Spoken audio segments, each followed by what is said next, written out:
자, 이번 시간에는 이온 결합에 대해서 설명을 해보도록 하겠습니다. 자, 이온이라고 하는 것은 전자를 잃거나 얻어서 전기를 띠게 되는 입자들을 이온이라고 해요. 그럼 이온 결합은 양이온과 음이온이 결합해서 만들어지는 결합을 이온 결합이라고 합니다. 자, 양이온은 대부분 어떤 애들이 양이온 되냐? 금속 아이들이 양이온이 되고요. 음이온은 대부분 비금속 아이들이 이제 음이온이 됩니다. 그러면 이온 결합이라고 하는 것은 양이온과 음이온, 즉 금속과 비금속이 결합을 하는 것을 이온 결합이라고 하게 돼요. 그럼 우선 이온 결합에 대해서 배우기 전에 이 친구들이 뭐에 대해서 이야기를 하고 있느냐? 우선 전기분해 과정을 몇 가지를 보여주고 있어요. 자, 앞으로 우리는 이 안에서 이온 결합, 공유 결합, 금속 결합 여러 가지 결합을 다루게 되는데요. 우선 전기분해라고 해서 양쪽 전극에 물질을 넣고 양쪽 전극에 전류를 흘려주었을 때 어떻게 되는지를 나타내는 현상을 전기분해라고 합니다. 자, 우선 보여지고 있는 건 물하고 염화 나트륨의 전기분해를 보여주고 있어요. 자, 물의 전기분해는 우선 물이라고 하는 친구는 사실은 여기서는 공유결합, 우리가 뒤에서 배울 공유결합이라는 걸 하는 친구고요. 염화 나트륨은 지금 우리가 오늘 배울 이온 결합이라고 하는 걸 하고 있는 친구예요. 그러면 이 전기분해의 목적은 이 분해 과정을 완벽하게 이해하라는 얘기는 아닙니다. 우선 공유결합을 하건 이온결합을 하건 이물질들이 결국에 전기분해라는 과정을 거치게 돼요. 그럼 이 전기분해 과정을 이해를 하면 우리는 뭘 할 수 있느냐? 어떠한 화학결합이든지 간에 전자가 관여한다는 걸 알 수 있어요. 그걸 지금 보여주려고 하는 겁니다. 자, 공유결합, 물이라고 하는 거의 전기분해는 아래 과정에 나와져 있는데 물이라고 하는 순수한 물은 우선 전기가 통하지 않아요. 그래서 물에다가 황산 나트륨이라고 하는 전해질 입자를 조금 넣어주면 물 자체가 전기가 흐를 수 있게 됩니다. 그러면 어떤 일이 일어나냐? 마이너스 극에선 자, 물이라고 하는 아이가 사실 이온 결합 물질은 아니지만 이 친구가 물 안에서 이온화가 되면 수소 이온이랑 쉽게 말하면 산소 이온 이런 친구들로 이온화가 된다고 보시면 돼요. 그러면 이 수소 이온이라고 하는 아이는 정전기적 인력으로 마이너스 극으로 끌려가고 산소 이온은 플러스 극으로 끌려가게 됩니다. 그러면 이 수소이온이 마이너스 극으로 끌려가서 어떤 일이 일어나느냐? 자, 이 친구는 마이너스 극으로 갔어요. 그럼 여기서는 지금 전기가 필요하기 때문에 이 수소이온들은 전기를 자기네가 가져갑니다. 그래서 수소이온이 전기를 가져가면 수소이온 두 개가 전자를 두 개를 가져가면 이 아이는 수소 기체가 돼서 날아가게 돼요. 자, 그러면 플러스 극에서는 어떤 일이 일어나느냐? 우선 플러스 극에서는 산소 이온이 끌려가게 되는데요. 이 산소 이온이 플러스 극으로 가서 자기한테 필요 없는 전자를 바깥에 내버려 두고 산소 기체가 돼서 날아가게 됩니다. 그러니까 결국에 산소 이온이 플러스 극에 가서 전자를 주고 산소 기체가 되죠. 이 전자를 마이너스 극에 가서 수소 이온이 전자를 가져가게 돼요. 그러면 결국에 이 물 분자의 전기 분해에서는 원래는 전기 분해를 할 때 중간에 전선이 끊어져 있어서 전류가 흐를 수가 없는데 수소와 산소가 전자를 주고 받음으로써 전기가 통하게 되는 걸 확인을 할 수가 있습니다. 그러면 이 물 분자라고 하는 게 결합을 할 때 전자가 관여했기 때문에 그 전자를 주고 받으면서 전류를 흘려준다. 라는 것을 이해할 수 있게 되는 거겠죠. 자, 그러면 지금 우리가 여기에 염화 나트륨이라고 하는 친구의 전기 분해를 좀 보려고 합니다. 자, 염화 나트륨이라고 하는 아이는 우리가 이온 결합으로 이온으로 알고 있는 친구라서 이 아이가 물에 들어가면 나트륨 이온이랑 염화 이온으로 이렇게 분해가 돼요.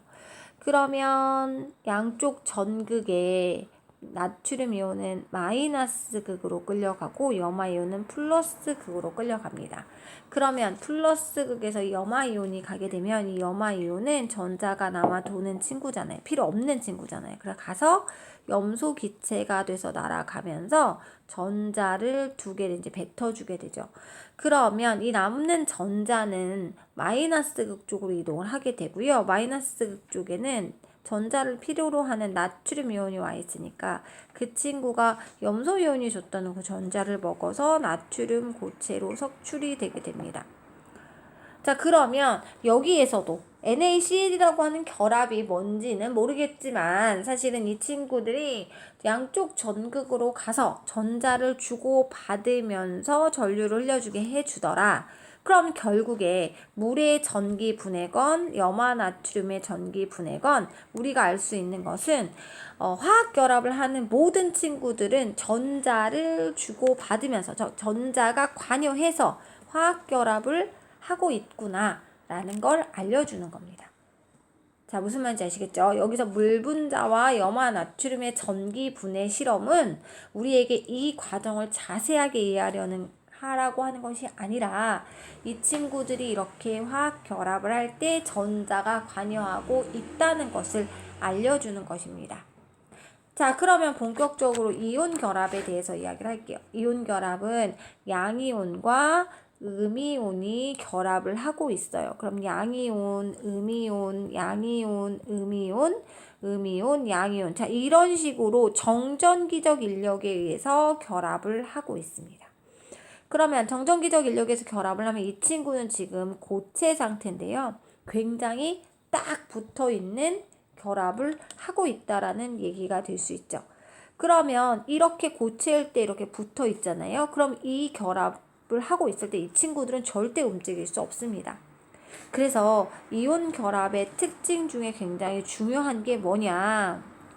이 친구는 고체일 때는 전기가 흐르지 않습니다. 고체일 때는 전기가 흐르지 않아요. 자, 그리고 어떠냐? 얘가 액체나 수용액이 되잖아요. 그러면 이 친구들의 거리가 막 벌어져요. 조금 자유롭게 벌어지죠.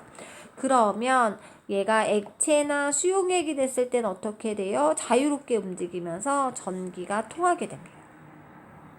그래서 이온 결합 물질의 특징은 고체일 때는 전기가 통하지 않고 액체나 수용액일 때 자유롭게 움직이면서 전기를 흘려주는구나 라는 것을 알고 계시면 되세요.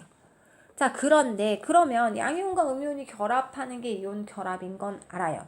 그리고 앞으로 우리는 다양한 결합을 배울 겁니다. 그런데 여기서 꼭 하나 짚고 가야 될 문제는 화학 결합이 일어나는 거, 이온 결합이건 공유 결합이건 금속 결합이건 화학 결합이 일어나는 이유가 있어요. 자, 뭐냐? 모든 원자들은 어떤 결합을 하든지 간의 이유는 자기가 안정해지기 위해서 결합을 합니다. 그럼 안정하다라는 게 뭐냐? 최외곽에 전자가 8개 채워졌을 때 우리가 안정하다라고 해요. 그걸 옥텟 규칙이라고 하거든요. 예를 들어서 염화 나트륨이 이온 결합의 대표적인 예예요. 그럼 나트륨이라는 친구는 11번이거든요. 그럼 11번이면 전자가 2개, 8개, 1개 이렇게 돼요. 염소는 17번이에요. 그러면 전자가 2개, 8개, 7개가 되죠. 자, 제일 마지막 껍질에 나트륨은 하나, 염소는 7개가 있단 말이죠. 이 친구들이 안정해지려면 8개를 채워야 해요. 그럼 나트륨 같은 경우에 8개를 채울 수 있는 방법은 이 전자 하나를 버리거나 7개의 전자를 훔쳐오는 건데 이 친구는 뭐가 수월하다? 하나 버리는 게 수월하다. 하나 버릴 거라는 거예요. 자, 그러면 염소 이온은 최외곽의 전자가 7개다. 그럼 이 친구가 안정해서 8개를 채우려면 어디 바깥에서 전자를 하나 훔쳐오거나 7개를 버려야 하는데 염소는 하나를 훔쳐오는 게 편하다. 그럼 결국에 무슨 얘기냐? 우리가 이온 결합이 양이온과 음이온의 결합이에요 라고 이야기를 했지만 결국엔 나트륨에 있는 전자를 염소한테 주면서 그래서 나트륨은 전자를 하나 잃어서 양이온이 되는 거고 그 다음에 염소는 전자를 고전자를 하나 가져가서 음이온이 되면서 결합을 하는 거죠.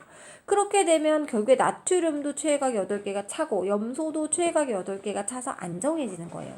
이렇듯 이온 결합은 우리가 단순히는 양이온과 음이온이 결합한 거예요 라고 얘기를 하지만 결국에는 양이온과 음이온, 금속과 비금속이 자기들이 안정해지고 싶어서 그래서 전자를 주고받아서 옥텟 규칙을 만족하면서 결합을 해주는 거다라고 보시면 되시는 거죠.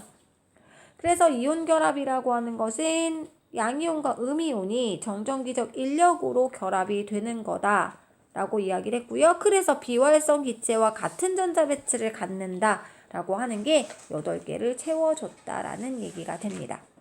자, 이온 결합에서는 뭘 하나 이해를 해주셔야 되느냐면요. 이 그래프를 이해를 해주셔야 해요. 이 그래프가 어려운 건 아니에요. 이 그래프를 외우라는 것도 아닙니다. 결국에 이 그래프는 그냥 단지 뭐 해주시면 된다? 이해해 주시면 되세요. 자, 여기서는 뭘 나타내려고 하는 거냐면요. 지금 X축이 나타내는 건 이온 간의 거리예요. 멀 때는 이온 간 거리가 먼 거고요. 가까워지면 이온 간 거리가 이렇게 가까워진다라고 보시면 되세요. 거리가 좀 가까워졌다라고 보시면 되시거든요. 그러면 먼 쪽에서 가까운 쪽으로 이렇게 다가오면 어떤 일이 일어나냐면요. 인력도 커져요. 왜냐면 원자들이 멀었다가 가까워지니까 양이온과 음이온은 당기는 힘이 있으니까 인력도 당연히 커지고요. 그리고 또 모두 커져요. 반발력도 커집니다.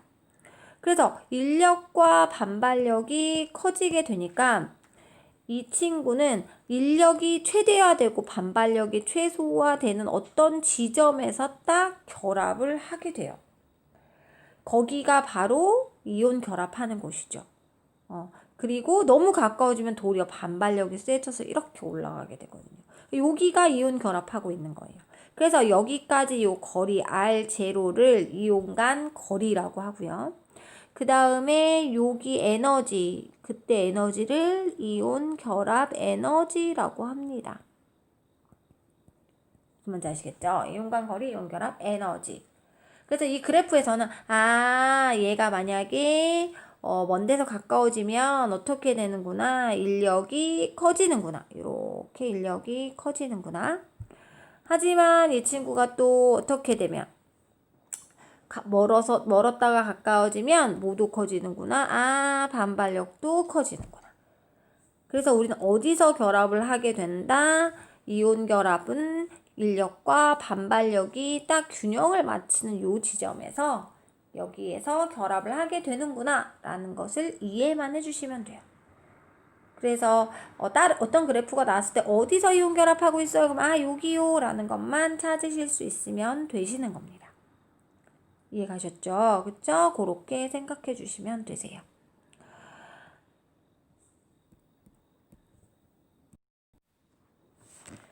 자, 그러면 이온 결합하고 있는 친구들의 화학식을 쓸 줄 알아야 돼요. 이온 결합하고 있는 아이들은 분자라는 표현을 쓰지 않아요. 그래서 식을 쓸 때 분자식이라는 표현을 쓰지 않습니다.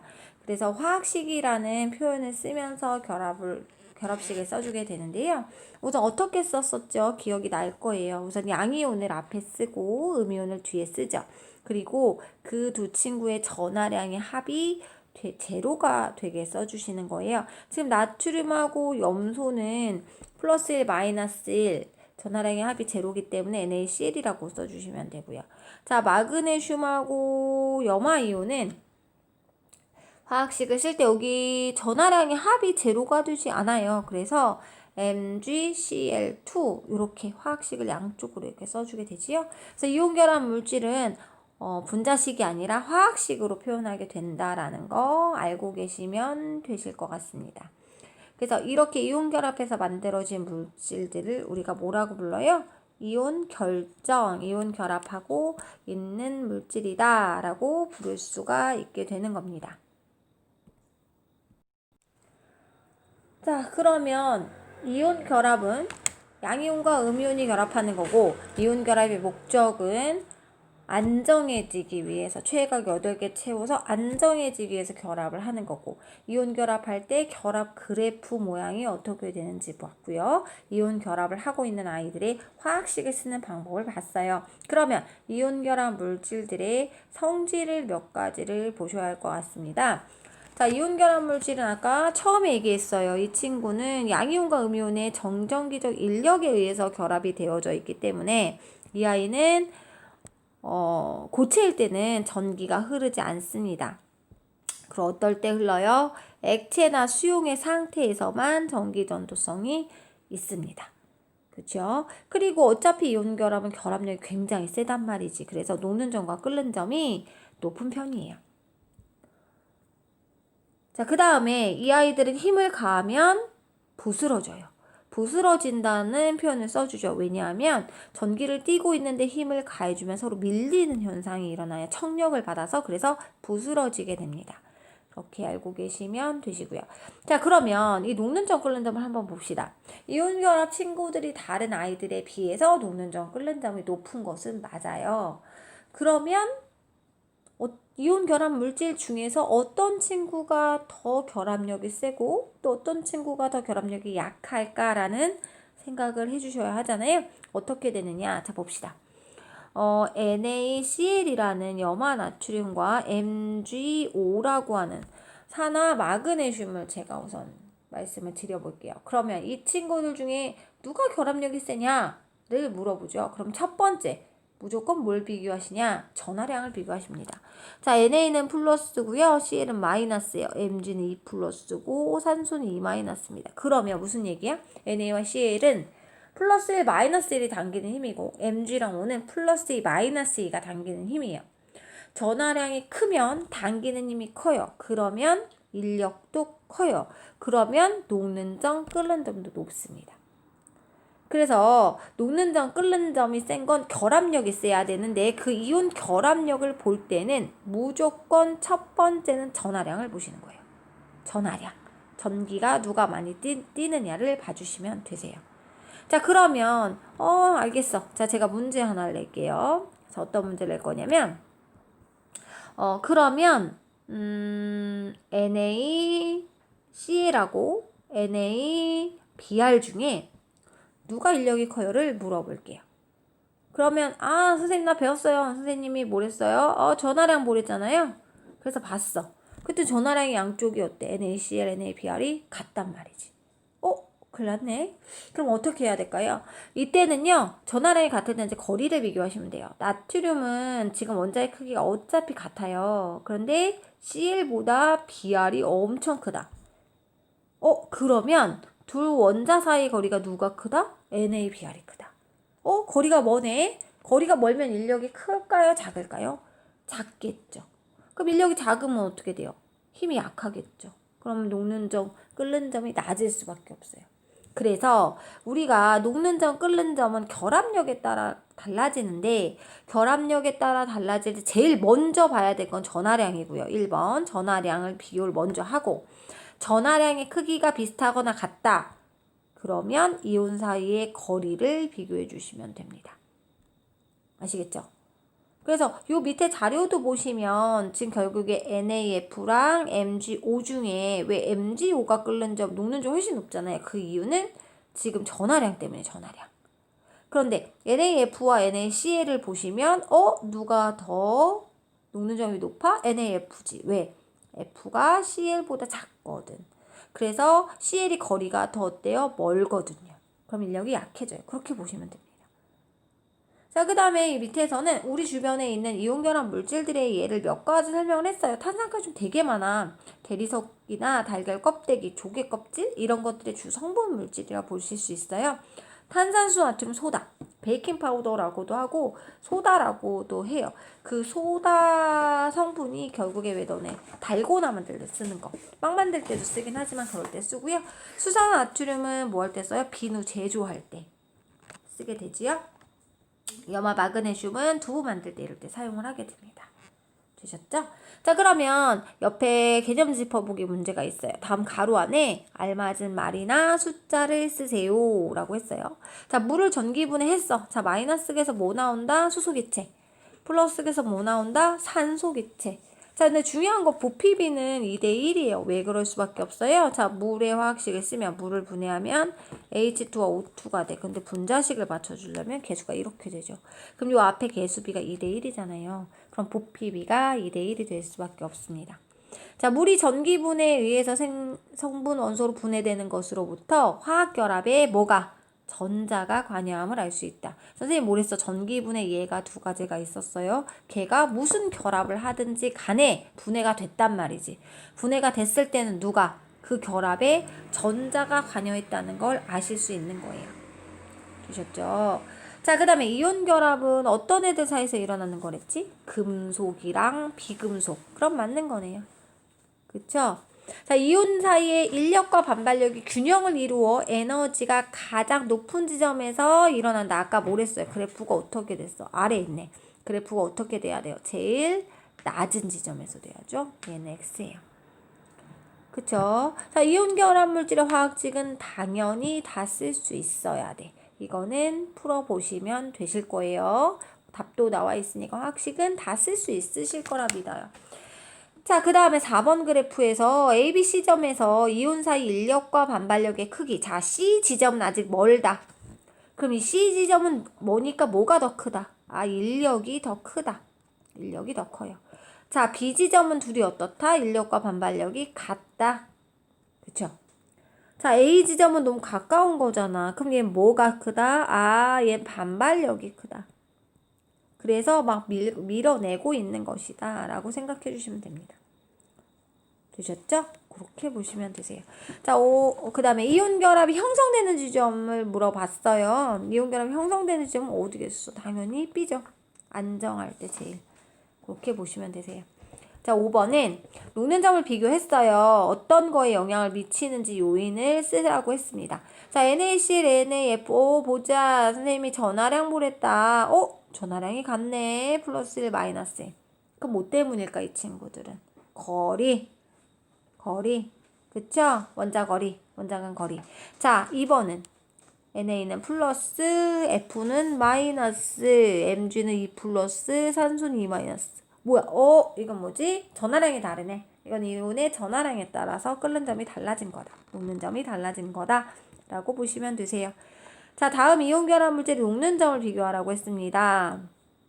NaF랑 LiF랑 NaF. 딱 생각해봐. 전하량 같아. 그치? 그럼 뭐 봐야 돼? 거리 봐야 돼. F가 똑같잖아요. Li랑 Ni 중에서, 나트륨 중에서 누가 더 크다? 나트륨이 더 커요. 그럼 거리가 멀다. 그럼 인력이 어떻게 해야 돼요? 작아야죠. 자, KCl은 플러스 1, 마이너스 1, CaO는 2 플러스 2 마이너스야. 그러면 누가? CaO가 전하량이 크거든. 전하량이 크면 인력이 크다. 녹는 점, 끓는 점이 높겠죠. 되셨습니까? 자, 이온 결합 물질에 대한 설명으로 옳은 것은 동그라미, 옳지 않은 것은 X로 표시하세요 라고 했습니다. 자, 이온 결합 물질은 분자 절대 안 된다. 그래서 선생님 아까 분자식도 안 된다 했잖아. 화학식으로 표시한다고. 그쵸? 이온 반지름이 작을수록 녹는 점이 높다라고 했거든요. 이온 반지름이 작으면 인력이 세서 녹는 점이 높아요. 맞습니다. 고체 상태에서와 수용액 상태에서 전류가 흐른다. 안 돼. 고체에서 전기 통하지 않아요. 이온 결정은 단단하지만 외부 충격에 의해서 부스러지기 쉽다. 맞습니다. 되셨죠? 자, 그러면 오늘 이온 결합까지는 설명을 다 했고요. 교재에서 요 뒤에 장에 내신 다지기 문제들 있죠? 거기까지 다 숙제로 해오시면 되실 것 같아요. 수고하셨습니다.